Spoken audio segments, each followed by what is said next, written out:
Have you met the prerequisites to enter into heaven?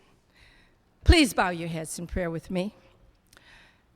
May the words of my mouth and the meditations of our hearts be acceptable in your sight, O Lord, our strength and our Redeemer. Let the church say amen.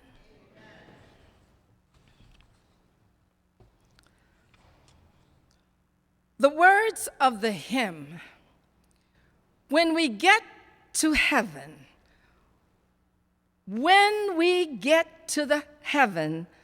what a day of rejoicing that will be.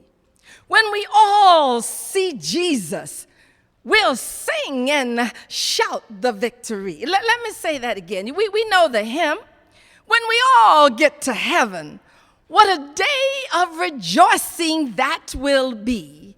When we all see Jesus, we'll sing and shout the victory.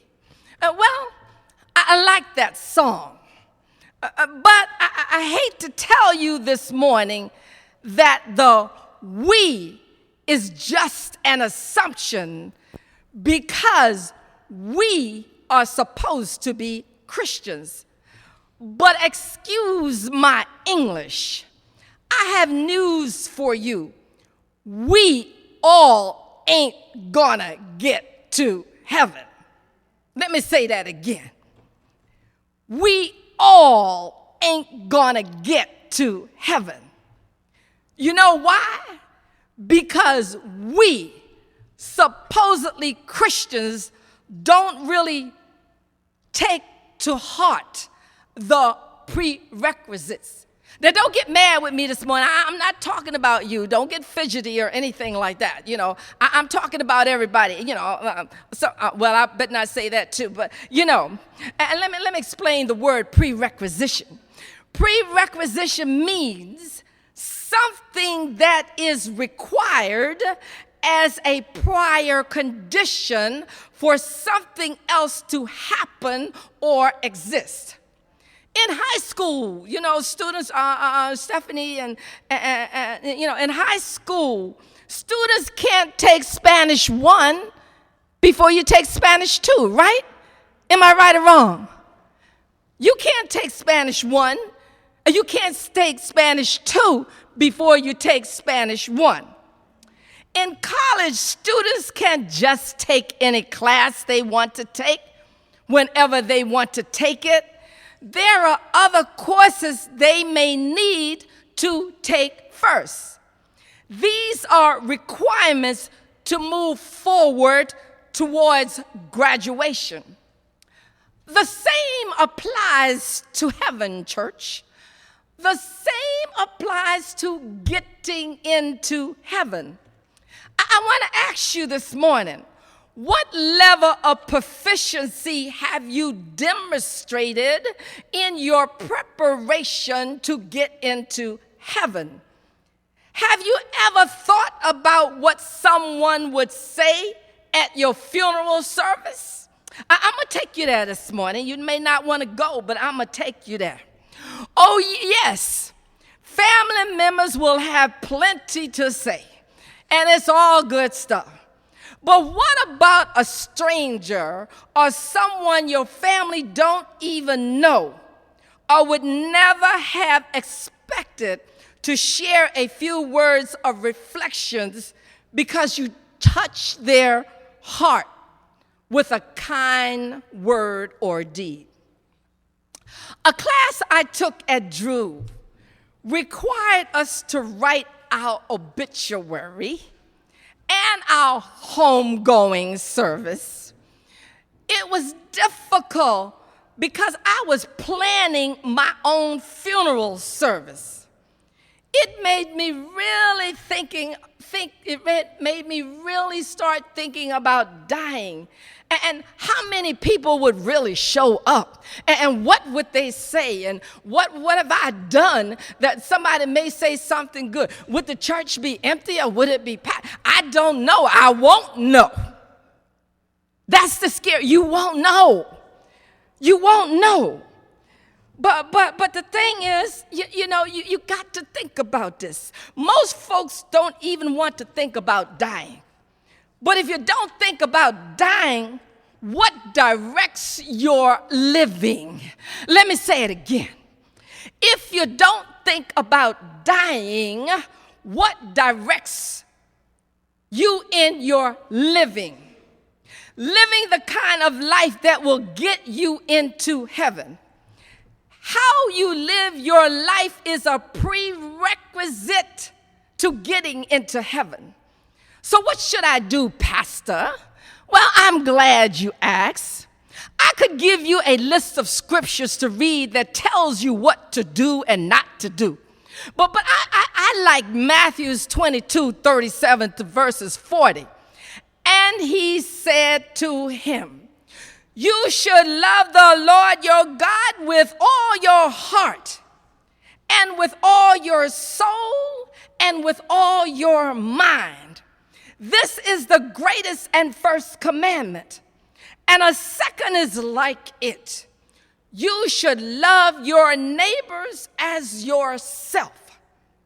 On these two commandments depends on all the law and the prophets. In other words, the rest of the laws and all the teachings of the prophets are but variations of this theme. Love the Lord your God with all your heart, your soul, and your mind. Love your neighbor, love yourself. This is it. The prerequisites of all of us living out the scriptures. If you understand, get it, believe you should love God with all your heart and with all your soul and with all your mind and love your neighbor as yourself, everything else is icing on the cake. The what is clear and should interconnect with all the do's, the don'ts, the whys, the whens, the wheres, and the what ifs in your earthly journey towards getting into heaven. We often say, and I'm about ready to close, we often say that we will see our loved ones again in heaven. We casually say it, not really taking in the meaning. I just want to share with you on this All Saints Sunday that we need to live our lives not being afraid of dying or talking about death. Death is inevitable, something that we cannot escape unless we are still alive when Jesus comes again, his second coming. Then we will be witnesses to the Apostle John's vision of a new heaven and a new earth. For the former heaven and the former earth has passed away, and the sea was no more. He saw the holy city, the new Jerusalem, coming down out of heaven from God, made ready as a bride beautifully dressed for her husband. I would dare to say, as Christians, we should embrace the Apostle John's visions. The Lord appeared to him and gave him visions that he was instructed to write down. We should want to embrace his visions in Revelation 21, verses 1 through 6a, that was read this morning. Envision a place so beautiful, untouched, pure, clean, adorned with the appearance of perfection in every way. Death will be no more. No mourning, no crying, or no pain. All the bad stuff gone. Sin, crime, hatred, all gone, done with. To return no more. If you can envision such a place, don't you want to go there? Don't you want to make sure you do everything to get there, be ready when Jesus comes again? We should have no fear of death, dying. dying Christ destroyed our death. The risen Christ restored our life. Christ will come again in glory.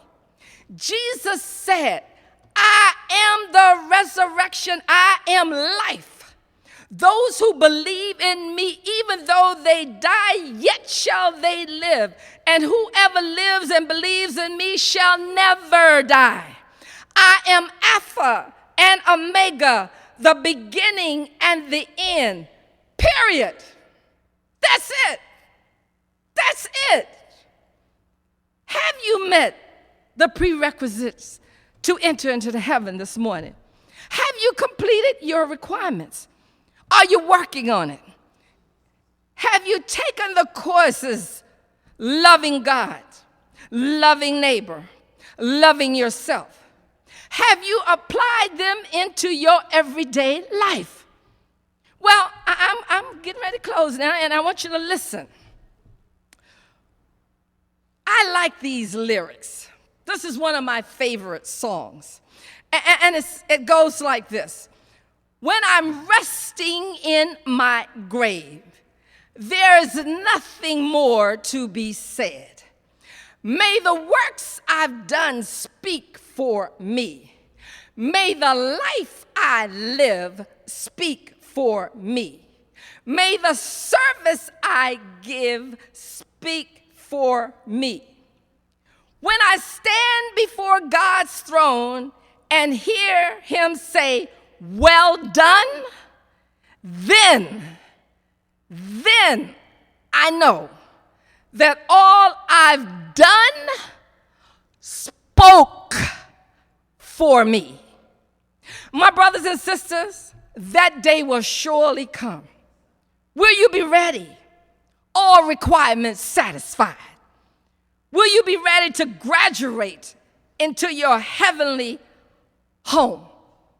Will you be ready this morning? Can I get an amen?